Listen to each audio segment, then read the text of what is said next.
9 entries for the coxed pairs, won a year ago by Serbia and Montenegro, now independent countries.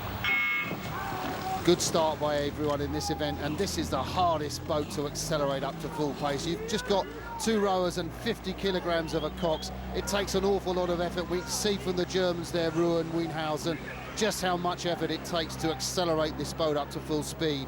And round about the same time as a single scull to come down the 2,000 metres, but very, very difficult to accelerate.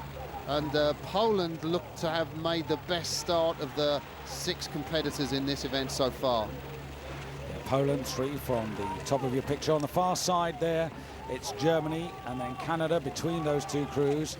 And then 3 from the bottom, Croatia, then the Italians in blue, and closest to Australia. And still pretty open as we go through the first 250 metres.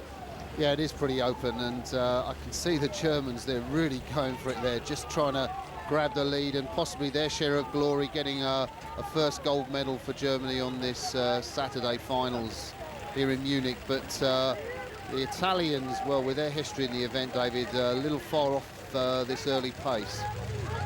Well, we'll have to see whether tradition counts for anything as far as the Italians are concerned. And there, you can see the Polish coxswain there, that's Daniel Chozanowski, and he's really screaming his heart out there. Yeah, and he's not going to microphone, so he's just relying on his voice and to inspire his Polish crew, and that seems to have done the trick. Coming towards the end of the first quarter, and it'll be interesting if we can to get a picture of the young coxswain in the Croatian pair there, just 12 years of age, Tony Jelenkovic. He has to be the youngest guy, Martin, at the whole of this regatta. I know, 12 years of age, and what a privilege to be coming down a World Championship final, coxswain, big crew of Croatia. There he is, there. You can just see him on this side, Tony Jelenkovic looking across. He's got a microphone, so he doesn't have to shout that loud so his crew can hear him. But fantastic to see somebody like that doing so well in this final. Yeah, it'd be quite something if that crew can get a medal. What a day that would be for the town of Zadar, where they all live. But back to Germany now.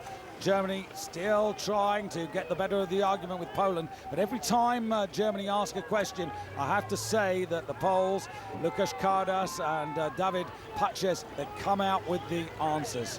750 metres gone, and you get the sense in this race just how heavy these boats are.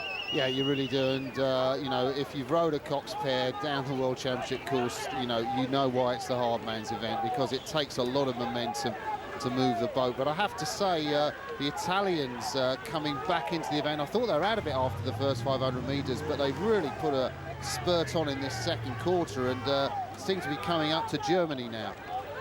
Conversely, the Australians finding it tough to go the pace as we come to the 1,000 metre mark. Poland, Italy just into second place. On the far side, Germany, and then Canada with coxswain Brian Price trying to keep them in the medal chase here. But Poland very impressive, and Martin, Poland very impressive at this regatta.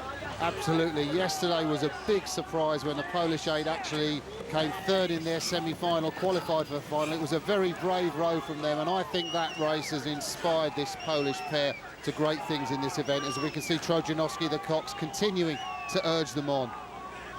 Yeah, it just tells you that this didn't happen in 5 minutes. This is as a result of probably 5 to 8 years of hard work in the Polish system. But what it does tell us is that there's a lot of talent perhaps about to break through. Yeah, and I think it's great news to see Eastern Europe, where these nations are now beginning to find their form. You've got the Polish quad to go tomorrow, one of the best crews in the world. This pair, well, they'll be delighted with this form so far in the third 500 metres, and the Italians, well, they've come through really well in the middle 1,000 metres, and just looking at Valerio Massimo at stroke there, nice rhythm, nice long language stroke, and that's putting them into contention. really well connected and really well coordinated. And now Canada moving in. They've seemingly won the better of the argument on the far side there with Germany. And Germany struggling again and looking possibly as if they're going to go out of the medal hunt here yet again. I know it's a non-Olympic event, but every one of these events is a world championship. And these men now, well, they're all having to give best to Poland, who've opened up something like clear water. That's almost clear water. And you can see the boat speed here, very, very even. But Poland have just been so economical.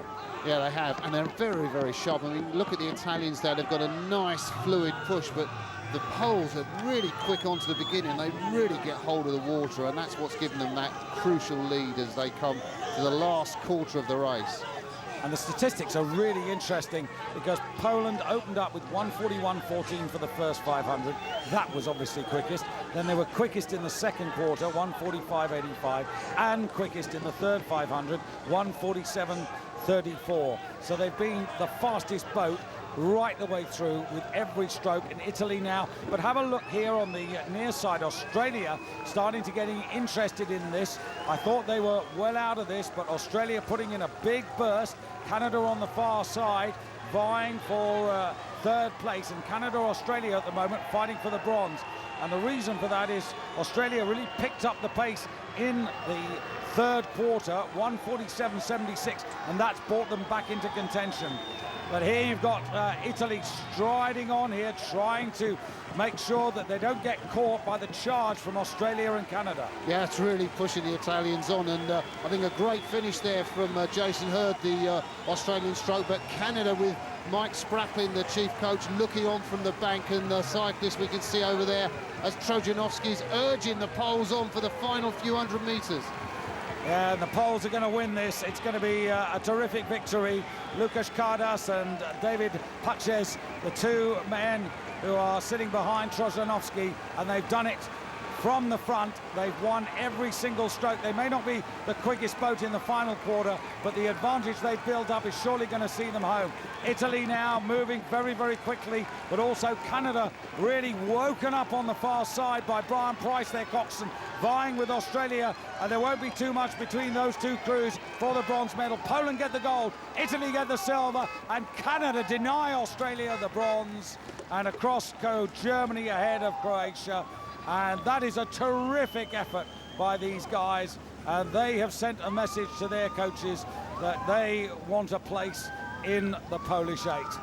Yeah, and Daniel Trojanowski, you can see he really deserved that medal. I mean, you're not just a passenger in this event, and you could see with the effort he was putting into the race the whole way down. What a fantastic coxswain performance there from Daniel Trojanowski, standing up in the boat.